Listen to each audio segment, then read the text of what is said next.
Hi friends, நான் ஏற்கனவே சொல்லியிருந்த மாதிரி என் பையன் பொண்ணு 2 பேருமே ப்ரீடைம் பேபி தான். என் பையன் 34 வீக்ஸில் பிறந்தான், என் பொண்ணு வந்து 33 வீக்ஸ்லேயே பிறந்துட்டா. 2 பேருமே ப்ரீடைமாக பிறந்ததுக்கு சேம் ரீசன் தான். அதாவது என்னோட வாட்டர் லெவல் வந்து ரொம்ப கம்மியாகி பிலோ 3 போயிடுச்சு. அதனால் சிசேரியன் பண்ணிட்டாங்க.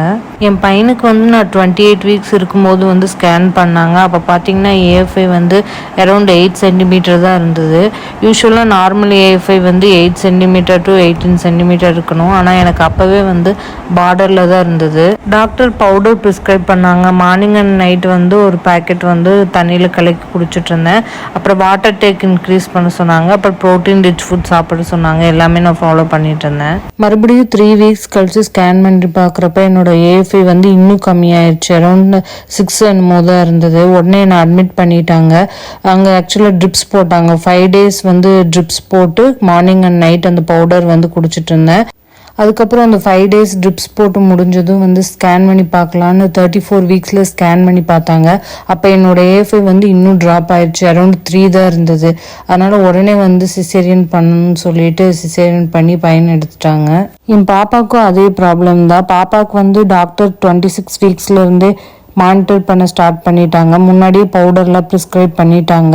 இருந்தாலும் வாட்டர் லெவல் வந்து அரௌண்ட் 10 சென்டிமீட்டர் அந்த மாதிரி தான் இருந்தது. அதுக்கப்புறம் 30 வீக்ஸ் ஸ்கேன் பண்ணி பார்க்குறப்போ ஏஎஃப்ஐ வந்து ரொம்ப கம்மியாயிடுச்சு. அரௌண்ட் 6 சென்டிமீட்டர் தான் இருந்தது. டாக்டர் உடனே ஹாஸ்பிட்டலில் அட்மிட் ஆக சொல்லிட்டாங்க.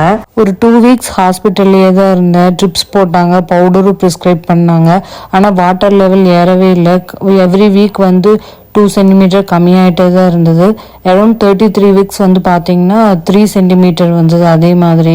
அப்புறம் வந்து க்ரோத்து வந்து 31 வீக்ஸ்லேயே வந்து ஸ்டாப் ஆயிடுச்சு. ஏதோ ஒரு பர்டிகுலர் க்ரோத் வந்து ஸ்டாப் ஆயிடுச்சு. அதனால டாக்டர் வந்து இதுக்கு மேலே வந்து யூட்ரஸில் வந்து பேபி வந்து அவ்வளோ ஹெல்த்தியாக வளராது, அதனால உடனே சிசேரியன் பண்ணிட்டாங்க. இந்த ஏஎஃப்ஐ வந்து நேச்சுரலாக இன்க்ரீஸ் பண்ணுறதுக்கு நானும் நிறைய டிப்ஸ் ஃபாலோ பண்ணேன். டெய்லி 5 லிட்டர்ஸ் தண்ணி குடிப்பேன். டெய்லி 2 கோகனட் வாட்டர் எடுத்துக்கிட்டேன். அப்புறம் நிறைய வெள்ளரிக்காய், தர்பூசணி ஜூஸு, டெய்லி 2 ஆரஞ்சு சாப்பிடுவேன். எல்லாமே நான் ஃபாலோ பண்ணிட்டு தான் இருந்தேன். அப்படி இருந்து என்னோடய வாட்டர் லெவல் வந்து பெருசாக ஏறலை. நிறைய ப்ரோட்டீன் ரிச் ஃபுட் சாப்பிட்டா வந்து வாட்டர் லெவல் ஏறும்னு சொன்னாங்க. அதுவும் ட்ரை பண்ணி பார்த்தேன். டெய்லி 2 எக்கு, ஒரு நாள் விட்டு ஒரு நாள் சிக்கன், அந்த மாதிரி நிறைய ட்ரை பண்ணேன். ஆனால் எதுக்குமே வந்து என்னோட வாட்டர் லெவல் வந்து பெருசாக ஏறல. அது வந்து ஒவ்வொரு சிலர் உடம்பு பொறுத்துன்னு நினைக்கிறேன். சிலருக்கு வந்து இந்த மாதிரி ஃபுட் ஃபாலோ பண்ணால் நல்லா வாட்டர் லெவல் இன்க்ரீஸ் ஆகி அவங்க வந்து ப்ரெக்னென்சி டேர்ம் வரைக்கும் கொண்டு போயிருக்காங்க. ஆனால் என்னோட சுச்சுவேஷனில் வந்து அந்த மாதிரி ஏறல. என்னோட உடம்பு வந்து அந்த மாதிரி சப்போர்ட் பண்ணலை.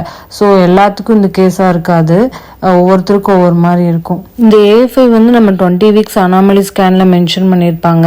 அதுக்கப்புறம் வந்து ஒரு 26 வீக்ஸ்க்கு அப்புறம் தான் இது வந்து க்ளோஸாக மானிட்டர் பண்ண ஆரம்பிப்பாங்க. நான் வந்து 26 வீக்ஸ்லேருந்தே எவ்ரி வீக் ஸ்கேன் கேட்டேன் டாக்டர்கிட்ட. பிகாஸ் எனக்கு வந்து அந்த ஏஎஃப்ஐ லோ ஹிஸ்ட்ரி இருக்கிறனால டாக்டர் வந்து எவ்ரி வீக் ஸ்கேன் பண்ண சொல்லிட்டேன். அண்ட் வந்து பவுடர் வந்து முன்னாடியே ப்ரிஸ்கிரைப் பண்ணி வாங்கிட்டேன். ஸோ இந்த மாதிரி ஸ்டெப்ஸ் எல்லாம் நான் ஃபாலோ பண்ணேன். அப்படி பண்ணனால தான் வந்து என்னால் வந்து 33 வீக்ஸ் வரைக்கும் அட்லீஸ்ட் கொண்டு போக முடிஞ்சது. இல்லைன்னா வந்து முன்னாடியே இன்னும் வாட்டர் லெவல் கம்மியாகி முன்னாடியே பாப்பா பிறந்திருக்கிறதுக்கு வந்து சான்ஸ் நிறைய இருந்திருக்கும். அப்புறம் நான் என்ன ஃபாலோ பண்ணேன்னா, டாக்டர் வந்து என்னை பெட் ரெஸ்ட்லேயே இருக்க சொன்னாங்க. அதாவது ஒன்று பெட் ரெஸ்ட்டில் இருக்கணும், இல்லைன்னா வாக்கிங் போகணும். அதாவது உட்காரக்கூடாது, வீட்டில் எந்த வேலையும் செய்யக்கூடாது. இந்த பெட் ரெஸ்ட் இருக்கும்போது லெஃப்ட் சைடு ரைட் சைடு நம்ம படுத்திருப்போம். அப்போ வந்து கொஞ்சம் பிளட் ஃப்ளோ நல்லாயிருக்கும். அண்ட் வாக்கிங் போகும்போது வந்து கொஞ்சம் பிளட் ஃப்ளோ நல்லாயிருக்கும். வாக்கிங்னா ரொம்ப 30 மினிட்ஸ் அந்த மாதிரி இல்லை, ஒரு 5 to 10 மினிட்ஸ் அந்த மாதிரி வாக்கிங் போயிட்டு இருந்தேன். ஸோ இந்த 2 இது பண்ணும்போது வந்து கொஞ்சம் பிளட் ஃப்ளோ நல்லா இருக்கும்போது நான் யூட்ரஸ்க்கு பிளட் ஃப்ளோ நல்லா போய் ஏஎஃப்ஐ இன்க்ரீஸ் ஆக சான்ஸ் இருக்குது அப்படின்னு இது 2 மட்டும் என்னை ஃபாலோ பண்ண சொன்னாங்க. வீட்டு வேலை இதெல்லாம் எதுவுமே வந்து பண்ண வேணாம்னு சொல்லிட்டாங்க. எனக்கு அம்மா வந்து சப்போர்ட்டுக்கு இருந்தனால என்னால் இப்படி ஃபாலோ பண்ண முடிஞ்சது. சில பேருக்கு வந்து இந்த பவுடர் சாப்பிட்டு வந்து ஏஎஃப்ஐ நல்லா இன்க்ரீஸ் ஆகிருக்கு.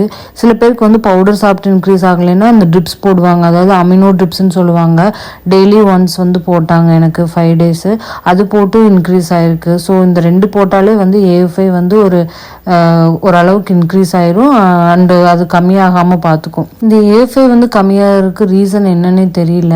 ஆக்சுவலாக எனக்கு செகண்ட் ப்ரெக்னென்சியில் வந்து கொஞ்சம் பிபி இஷ்யூஸ் இருந்தது, அதனால கூட A5 கம்மியாகும்னு சொன்னாங்க. ஆனால் ஃபர்ஸ்ட் ப்ரெக்னென்சியில் வந்து எந்த பிபி இஷ்யூ இல்லை, ஆனால் அதுலேயும் எனக்கு வந்து A5 கம்மியாக தான் ஆச்சு. அதனால் வந்து என்னென்னு நம்மளால் ப்ரெடிக்ட் பண்ண முடியாது, இது ஜெனட்டிக்காக கூட இருக்கலாம். ஆக்சுவலாக எனக்கு 4 மிஸ்கரேஜ்க்கு அப்புறம் என்னோட பசங்க 2 பேர் கிடச்சிருக்காங்க. அதனால் என்னால் என்னென்ன எஃபர்ட் போட முடியுமோ அந்த அளவுக்கு எஃபர்ட் போட்டு நான் ரொம்ப கேர்ஃபுல்லாக தான் இருந்தேன். எப்படியோ ப்ரீ டைமாக பிறந்தாலும் நல்லபடியாக ஆரோக்கியமாக இருந்தாலே போதும். நம்ம நல்லா பாசிட்டிவாக இருந்தால் எல்லாமே பாசிட்டிவாக நடக்கும். இதுதாங்க என்னோட ப்ரீ டைம் பேபிஸோட ஹிஸ்ட்ரி. இந்த வீடியோ உங்களுக்கு பிடிச்சிருந்தா லைக் அண்ட் ஷேர் பண்ணிக்கோங்க, சேனலை சப்ஸ்கிரைப் பண்ணிக்கோங்க. நாளைக்கு நான் வேற ஒரு வீடியோவில் சந்திக்கிறேன்.